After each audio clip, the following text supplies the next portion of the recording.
Muito bem, queridos, vamos ouvir a leitura da Palavra de Deus com o coração aberto. Enquanto Pedro e João ainda falavam ao povo, chegaram os sacerdotes, o capitão do templo, os saduceus, ressentidos porque os apóstolos estavam ensinando o povo e anunciando em Jesus a ressurreição dentre os mortos. Prenderam Pedro e João e os recolheram ao cárcere, até o dia seguinte, pois já era tarde. Porém, muitos dos que ouviram a palavra creram, subindo o número desses homens a quase 5.000. No dia seguinte, as autoridades, os anciãos e os escribas se reuniram em Jerusalém com o sumo sacerdote, Anás, com Caifás, João, Alexandre e todos que eram da linhagem do sumo sacerdote. E colocando os apóstolos diante deles, perguntaram: com que poder ou em nome de quem vocês fizeram isso? Então Pedro, cheio do Espírito Santo, lhes disse: autoridades do povo e anciãos, visto que hoje somos interrogados a propósito do benefício feito a um homem enfermo e do modo como ele foi curado, saibam os senhores e todo o povo de Israel que, em nome de Jesus Cristo Nazareno, a quem vocês crucificaram e a quem Deus ressuscitou dentre os mortos, sim, em seu nome é que este está curado na presença de vocês. Este Jesus é a pedra que vocês, os construtores, rejeitaram, mas ele veio a ser a pedra angular. E não há salvação em nenhum outro, porque debaixo do céu não existe nenhum outro nome dado entre os homens pelo qual importa que sejamos salvos. Nós vamos só até aqui, do verso 1 até o verso 12, o sermão de Pedro perante o Sinédrio. Queridos, na mensagem anterior nós vimos a cura de um paralítico na entrada do templo por Pedro, que estava seguido de João, e em seguida, com a multidão que se ajuntou, o sermão que ele pregou junto ao pórtico de Salomão para os que ali chegaram. Uma grande multidão se reuniu ali. Pedro havia curado um paralítico em nome de Jesus, fez isso em público, fez isso ali na Porta Formosa, que era uma das portas principais de acesso ao templo, fez isso durante a oração das 3 da tarde, horário em que muita gente estava entrando, e o homem era conhecido de todos, e todo mundo agora estava vendo o homem são, curado, e apegado a Pedro e João. Então, Pedro anuncia que aquele homem havia sido curado pela fé no nome de Jesus, e não por sua virtude e poder, e aproveita para pregar o evangelho àquela multidão. Que coisa extraordinária não deve ter sido, não é? Aquele povo ali, curioso, não é? Sem poder negar o milagre que tinha acontecido, querendo saber o que é que de fato estava acontecendo. E Deus então usa o apóstolo Pedro para trazer a palavra de Deus, já é o segundo sermão que ele prega. Bom, mas a coisa não foi exatamente tranquila, porque no meio da pregação de Pedro, eles são presos, como diz aí os versos de 1 a 4. Verso 1, enquanto Pedro e João ainda falavam ao povo, chegaram os sacerdotes, o capitão do templo e os saduceus. Esses três grupos, eles representam o seguinte: os sacerdotes, eles eram responsáveis pelo sacrifício e pelo ensino no templo. E os que estavam de serviço, porque tinha turnos, não é? E os que estavam de serviço escutaram o sermão de Pedro, que ele pregou lá no pórtico de Salomão. E eles ficaram alarmados com aquilo que ouviram. Pedro estava dizendo que o tal de Jesus, que havia sido crucificado 60 dias antes, e morto e sepultado, estava vivo e que foi no nome dele que o homem estava curado. Então os sacerdotes arrepiaram, ficaram, como diz o texto aqui, ressentidos. E eles, alarmados, chamaram o capitão do templo e os saduceus. O capitão do templo era um levita que era encarregado da segurança do templo. E ele só estava abaixo do sumo sacerdote na hierarquia judaica. E ele foi convocado ali, porque os sacerdotes acharam que aquilo era uma questão de segurança, não é? Então chamaram lá o chefe dos guardas, que por sua vez trouxeram também, e os sacerdotes trouxeram também os saduceus. Saduceus aqui, a gente pergunta o que é que eles estavam fazendo lá, é que vários dos sacerdotes eram da linha dos saduceus. Então, entre os sacerdotes que foram chamados, estavam especialmente aqueles que eram da linha dos saduceus. Por quê? Porque os saduceus, sendo uma seita do judaísmo, eram conhecidos por negar a ressurreição dos mortos. Eles não acreditavam em ressurreição, ao contrário dos fariseus.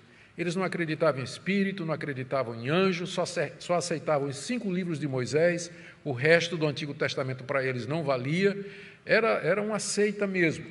Mas eram muito bem relacionados, eram da elite de Jerusalém e tinham bons contatos com as autoridades romanas, as quais eles ajudavam e apoiavam. Então, está explicado porque está dito aqui que eles ficaram ressentidos, né? Diz aí o verso 2, que eles estavam ressentidos porque os apóstolos estavam ensinando o povo e anunciando em Jesus a ressurreição dos mortos.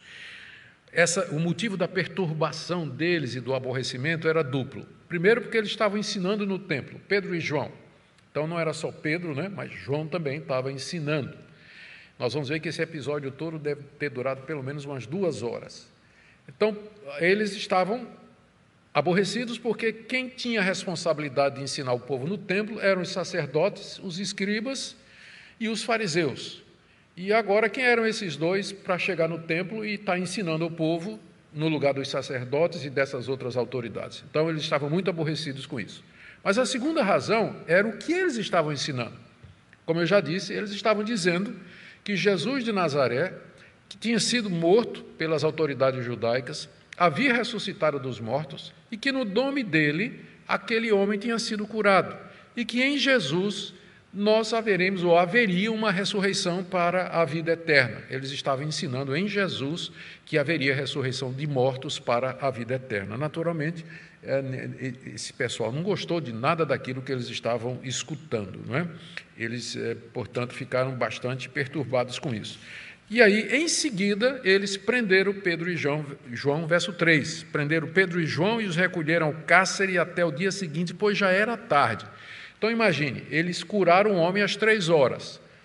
E aqui está dizendo que, quando houve essa intervenção, já era tarde. Prenderam, mas não dava tempo mais de fazer uma reunião para julgá-los com as autoridades, porque já devia ser coisa de 5 para 6 horas da tarde, quando todos os serviços do templo eram para ser terminados e o templo fechado.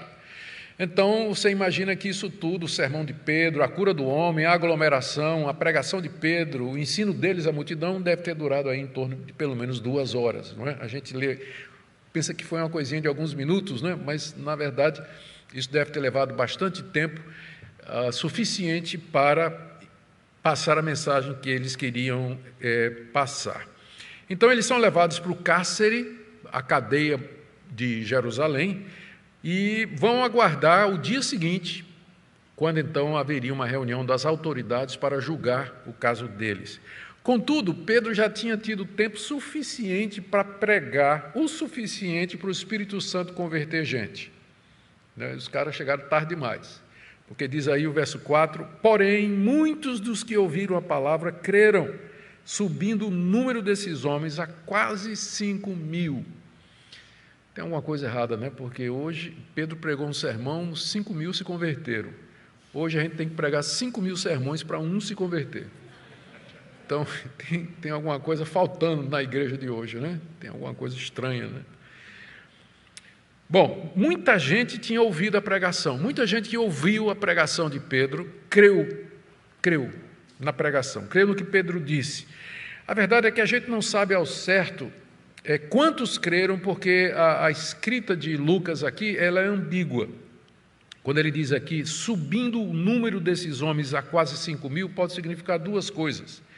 Que 5.000 homens creram na palavra de Pedro e se converteram a Jesus Cristo, sem contar as mulheres, então deve ter sido bem mais do que 5.000 pessoas.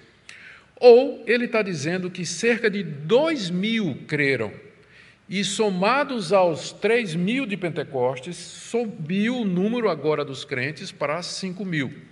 Qualquer que seja a contagem correta, não tem como, você vai ver aí, se consultar as diversas versões, elas variam entre si, não tem como a gente saber exatamente qual era o número, ou foi 2.000, ou foi 5.000.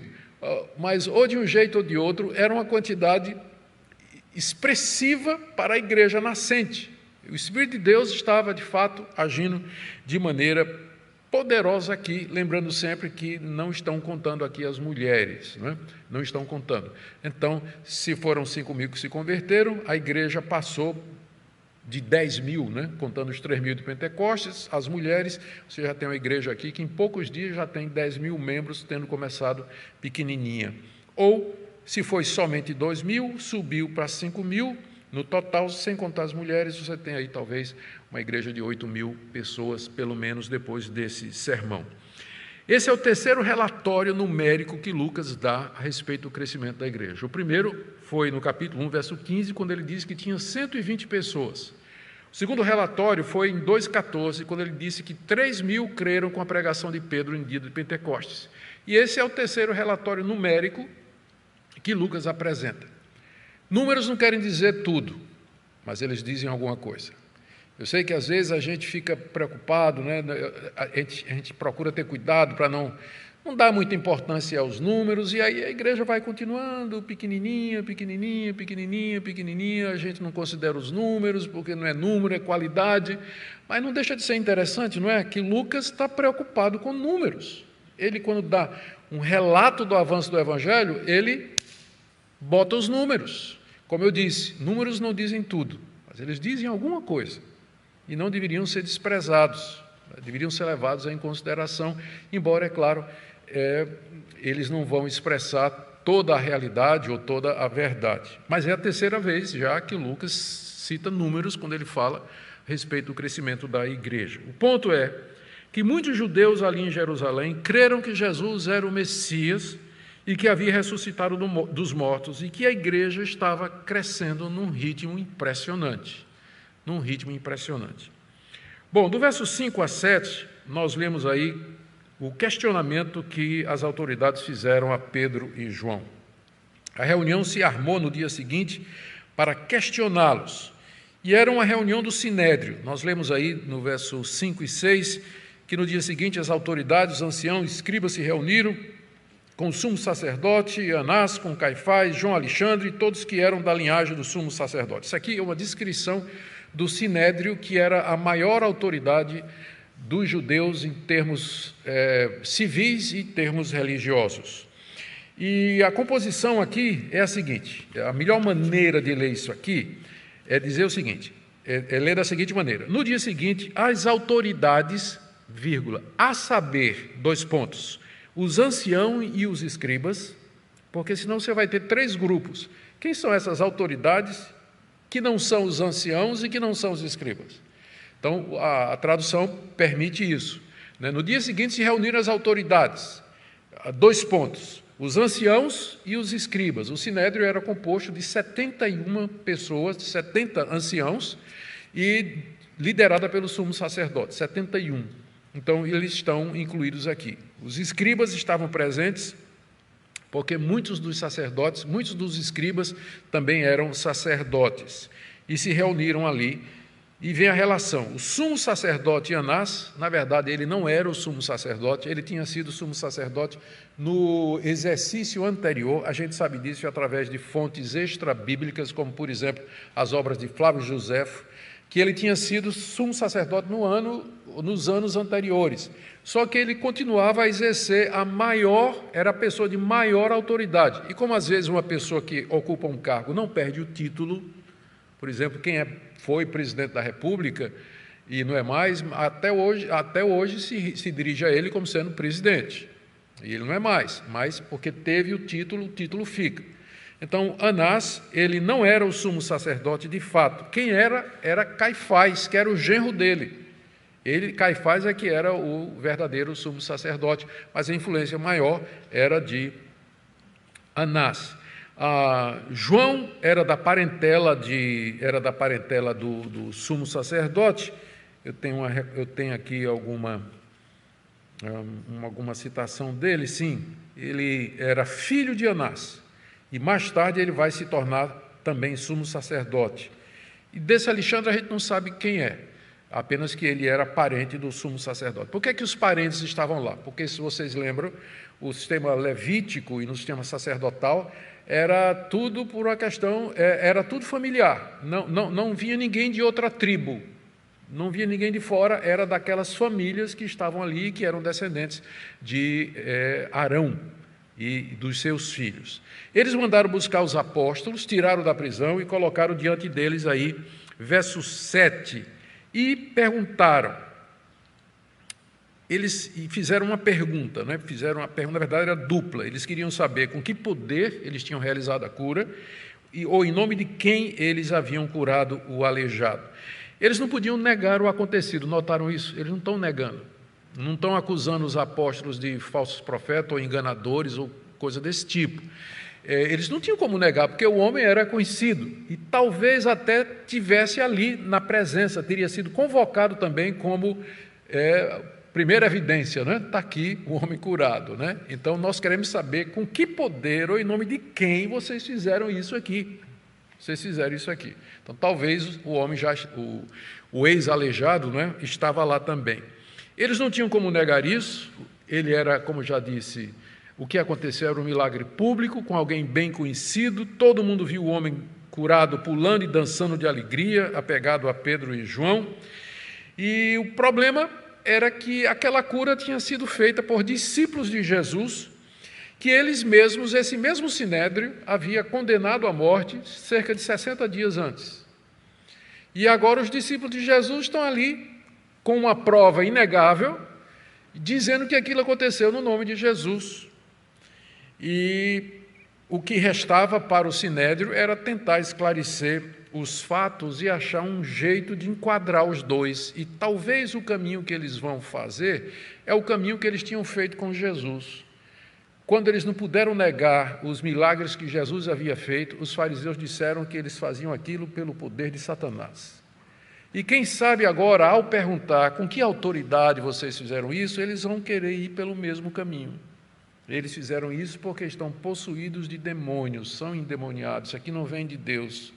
Estão usando o nome de Jesus, que foi crucificado exatamente porque era um blasfemador, era um enganador. Estão dizendo que ele ressuscitou, de jeito nenhum, roubaram o corpo, isso é mentira deles. Então, já estão armando aqui o caminho quando eles fazem essa pergunta: com que poder ou em nome de quem vocês fizeram isso? E aí Pedro responde, e é a terceira pregação de Pedro no livro de Atos, do verso 8 até o verso 12. A pergunta dá essa oportunidade para que Pedro pregue ali. Lembrando que nos dois primeiros sermões, Pedro acusou o povo de Jerusalém de ter matado Jesus, mas nesse agora, ele acusa os próprios juízes que tinham feito isso. Lucas diz, no verso 8, que ele estava cheio do Espírito Santo. Cheio do Espírito Santo. É interessante que isso vem antes do sermão, né? O que talvez já seja didático para os pregadores. Se vamos pregar, verifiquemos se nós estamos cheios do Espírito Santo para fazer isso. Pedro estava cheio do Espírito Santo. Ele já tinha ficado cheio lá em Atos capítulo 2, quando se diz no verso 4, que todos foram cheios do Espírito Santo. Pedro já havia sido cheio do Espírito Santo e agora ele é cheio outra vez.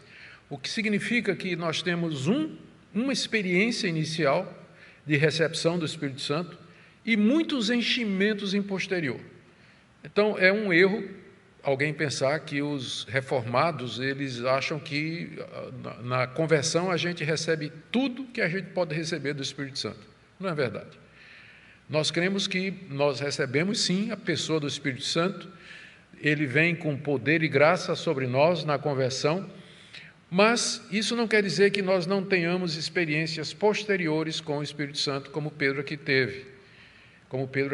A dificuldade que nós temos com alguns irmãos é a nomenclatura somente. Nós chamamos de enchimento o que alguns vão chamar de batismo com o Espírito Santo. Nós entendemos que a palavra batismo com o Espírito Santo, o próprio conceito de batismo é de uma experiência iniciatória. É pelo batismo que a pessoa se torna membro da igreja. É o início da sua vida cristã como membro da igreja. Então, o batismo com o Espírito Santo ele está no início da vida cristã. E todas as experiências posteriores são chamadas de enchimento, plenitude do Espírito, andar no Espírito, viver no Espírito no Novo Testamento. A prova disso é que nas cartas escritas pelos apóstolos aos crentes, quem já era crente, né, são várias cartas, e nenhuma delas tem a exortação para que busque o batismo com o Espírito Santo. Não há nem uma única vez. Ao contrário, o que existe é a orientação para buscar o enchimento do Espírito Santo, a plenitude do Espírito e andar no Espírito. Por que nas cartas dos apóstolos, endereçadas às igrejas que eram compostas de crentes, não tem a exortação para buscar o batismo com o Espírito Santo? Porque já eram batizados com o Espírito Santo.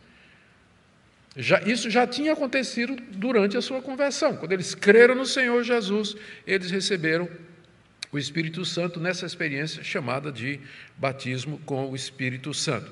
Então, Pedro aqui, ele recebe um novo enchimento. E o enchimento do Espírito Santo não foi para outra coisa, senão lhe dar ousadia, coragem e sabedoria diante daquele momento, como Jesus havia prometido, que quando os discípulos fossem levados diante das autoridades para testificar a respeito dele, que eles não se preocupassem com o que iria dizer, porque naquela mesma hora o Espírito Santo haveria de ensinar o que eles precisariam dizer. E a gente está vendo isso acontecendo aqui com o apóstolo Pedro. Ele foi cheio do Espírito Santo para que soubesse o que dizer com coragem e ousadia diante daquelas mesmas pessoas que algumas semanas antes haviam rejeitado e pedido a crucificação de Jesus. A resposta de Pedro, então, na forma de sermão, tem os seguintes pontos. Eu vou tentar resumir aqui do verso 8 até o 12.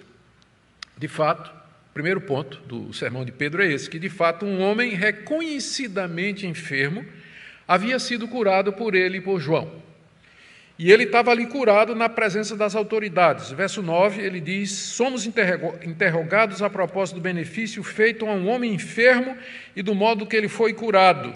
E no final do verso 10, ele diz assim: em nome de Jesus é que este está curado na presença de vocês. O que ratifica aquilo que eu disse, de que provavelmente ele havia sido trazido como prova, né, do mal que Pedro e João tinham feito, que era... Você percebe a ironia, nós estamos sendo questionados por conta de um benefício feito a um homem enfermo. Que questionamento é esse? Um favor tinha sido feito àquele homem que era aleijado, ele agora estava curado. E vai ter questionamento a respeito disso. Como é que se questiona esse tipo de coisa? Mas é o segundo ponto de Pedro aí, não é? Ele diz aí: somos interrogados a propósito do benefício feito a um homem enfermo e do modo como ele foi curado. Terceiro ponto da mensagem de Pedro aqui é que aquele homem havia sido curado no nome de Jesus Cristo, o Nazareno. Verso 10: saibam os senhores todos e todo o povo de Israel que em nome de Jesus Cristo Nazareno, a quem vocês crucificaram e a quem Deus ressuscitou dentre os mortos, sim, em seu nome é que esse está curado na presença de vocês. Aquelas autoridades conheciam muito bem que era Jesus, eles haviam rejeitado, crucificado e matado, contudo, é o ponto de Pedro, Deus o ressuscitou de entre os mortos. Ele não está mais morto, ele não está mais sepultado, ele está vivo. A prova é esse homem aí, que foi curado não no meu poder, e não por qualquer outra autoridade, mas foi curado em nome do Cristo vivo, em nome do Cristo exaltado. Essa é a evidência que ele estava apontando naquele momento e se apresentando juntamente com João como testemunha da ressurreição de Jesus. Aí Pedro continua usando um argumento, ou tendo como base uma argumentação que seria aceita pelo Sinédrio, uma vez que todos eles criam que a Bíblia era de fato a palavra de Deus, o Antigo Testamento. Pedro aqui faz uma citação do Salmo 118, verso 22, no verso 11. Esse Jesus é a pedra que vocês, os construtores, rejeitaram, mas ele veio a ser a pedra angular. Havia uma profecia no Salmo 118 que dizia assim: a pedra que os construtores rejeitaram, essa veio a ser a pedra angular. A interpretação era que o Messias seria rejeitado pelo seu povo, como servo sofredor, o povo judeu, os israelitas, que eram como os construtores que rejeitam uma pedra para ser pedra fundamental ou pedra de ângulo de uma construção. É mais ou menos assim, os pedreiros vão lançar o fundamento de uma casa e eles saem escolhendo pedras. Quais são as pedras que servem para lançar a base da casa? E pegaram uma pedra e disseram, essa pedra não serve, e botaram a pedra de lado. Exatamente aquela pedra que os construtores rejeitaram foi a pedra que Deus escolheu para ser a base da sua igreja, do edifício que sua igreja, que é o Messias. E Pedro, então, usa essa passagem e aplica a Jesus. Esse Jesus que vocês, os construtores do reino de Deus, rejeitaram para ser a base do reino de Deus, ele é a pedra que Deus escolheu para, sobre ela, construir, edificar a sua igreja. Pedro faz essa aplicação aqui do Salmo 118, verso 22. E, portanto, como Messias de Israel, Jesus é o único em quem há salvação. Veja como ele agora chega no verso 12, que é um dos versículos mais conhecidos do livro de Atos, e também um dos que a gente mais usa na evangelização. E não há salvação em nenhum outro, porque debaixo do céu não existe nenhum outro nome dado entre os homens pelo qual importa que sejamos salvos. Deus tinha prometido a Abraão, muito tempo atrás, que dele viria um descendente em quem todas as nações da terra seriam abençoadas. E esse descendente era o Messias, o esperado de Israel, que viria não somente para o povo eleito de Deus, Israel, mas ele viria também para abençoar todas as nações. O que Pedro está dizendo é que, sendo Jesus o Messias, não existe salvação em nenhum outro. Não tem nenhum outro nome, nenhuma outra pessoa que Deus colocou no mundo que possa funcionar como Salvador, senão Jesus Cristo, porque ele é o cumprimento das promessas. Ele é o Messias esperado. Ele é o Redentor que haveria de vir, ele é o filho de Davi, ele é o cumprimento daquela promessa que foi feita lá no jardim do Éden, que da mulher viria aquele que esmagaria a cabeça da serpente. Então, por conta disso, não há salvação fora de Cristo. Fora da pessoa de Jesus, não pode haver salvação. Que termos fortes, não é? Ele coloca aqui, não há salvação em nenhum outro. Os fariseus, os escribas, os sacerdotes, esperavam a salvação mediante a lei de Moisés, a lei que tinha sido dada por Deus através de Moisés. E agora Pedro esclarece que a salvação é através de Jesus e não através de qualquer outra pessoa. E aí ele aperta ainda mais, não é? Dizendo que Deus não deu aos homens nenhum outro nome além do nome de Jesus. Está implícito aqui que Pedro está chamando as autoridades a se arrepender do seu pecado, de ter rejeitado Jesus, e crer nele, crer na ressurreição dele, para que pudessem ter perdão de pecados e serem salvos da justa ira de Deus sobre eles e assim participar da futura ressurreição na vida eterna. Eu quero fazer algumas aplicações práticas para nós aqui, para terminar. Terminar essa passagem extraordinária e tão rica. Primeiro, o fato da prisão de Pedro e João. Isso aí, Cristo profetizou no sermão escatológico, que, aliás, é o tema do meu livro, né, que está sendo lançado hoje. O Senhor Jesus havia profetizado que seus discípulos seriam levados diante das autoridades para testemunhar dele. Ele tinha dito isso, vocês serão levados diante das autoridades por minha causa. E aí foi quando ele prometeu, não se assustem, porque o Espírito Santo vai dizer a vocês, vai dar a vocês palavras para vocês darem testemunho. Então nós estamos vendo o exemplo disso aqui. E isso que aconteceu há 2000 anos atrás, foi acontecendo através da história. A igreja sempre foi perseguida. A verdadeira igreja sempre foi perseguida. Hoje, o cristianismo é perseguido. O verdadeiro cristianismo, ele é perseguido. Onde quer que ele se manifeste, onde quer que ele faça ouvir a sua voz, anunciando a Jesus Cristo. Governos fecham portas, governos ameaçam, governos prendem e até dão fim a pastores e membros de igrejas em alguns países no mundo onde o cristianismo é considerado como religião ilegal. Então, isso já coloca o padrão, o modelo do que vai acontecer. Quando a gente medita sobre isso, a gente pensa de como somos privilegiados em viver num país onde a gente pode se reunir e abertamente pregar o Evangelho, cultuar a Deus de acordo com o que a Escritura nos diz.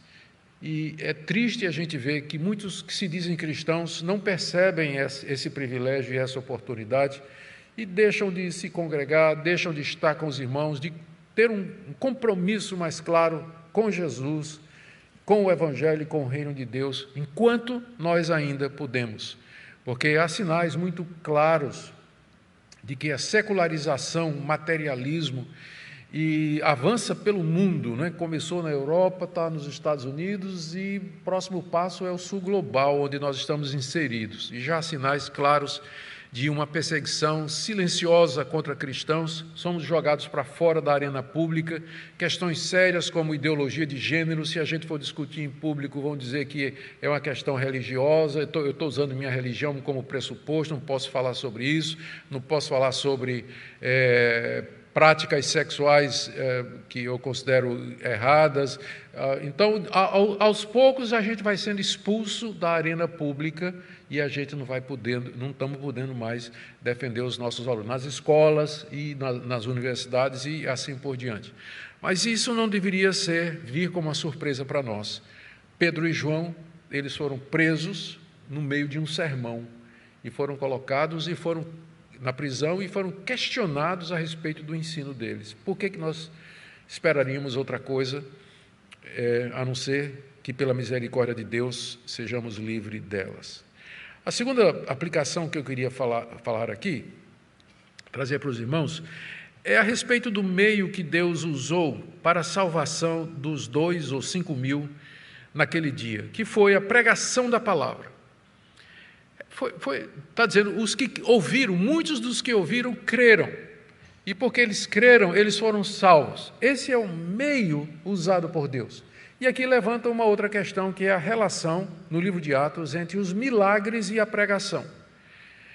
Os milagres em si, eles não têm poder de salvar ninguém, porque as pessoas interpretam o milagre de acordo com o que acreditam já.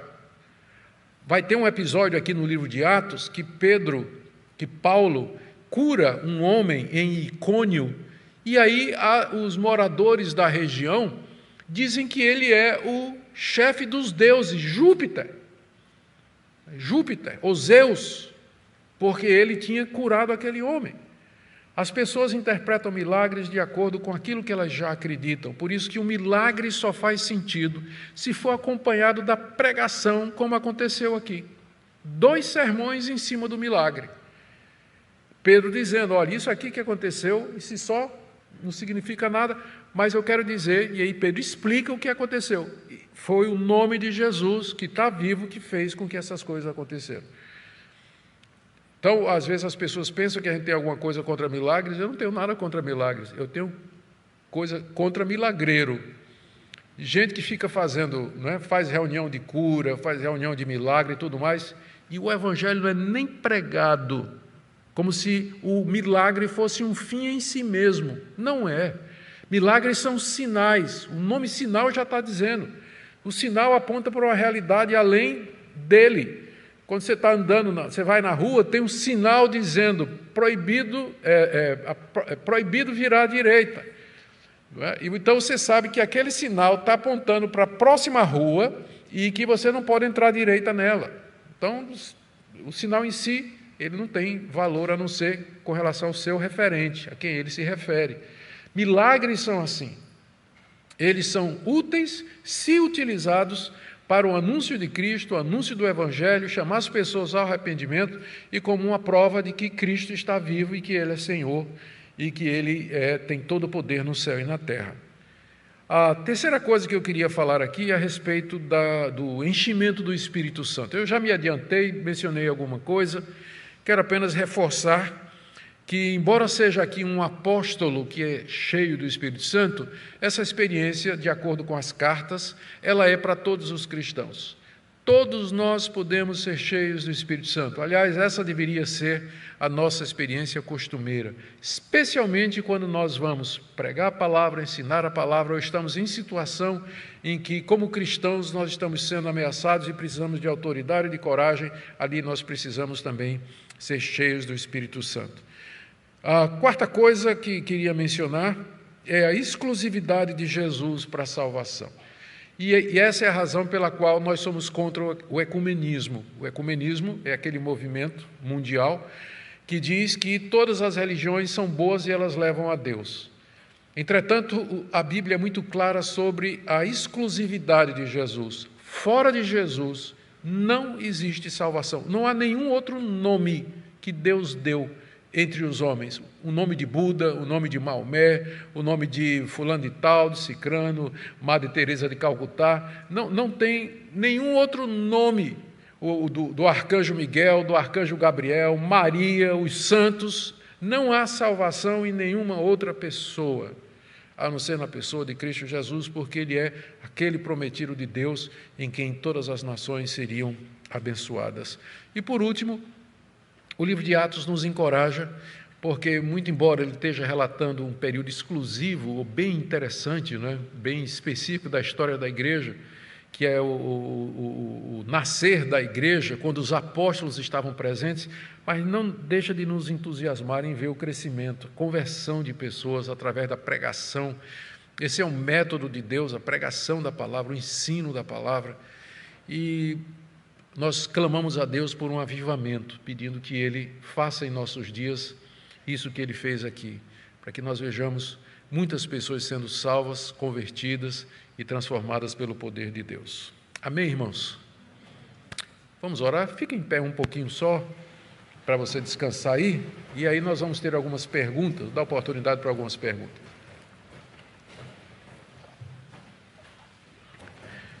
Deus querido, nós te agradecemos pela Tua palavra, te agradecemos pelo livro de Atos, pelo registro da atividade apostólica, e nós pedimos que o mesmo Espírito que conduziu aquela história nos conduza hoje também.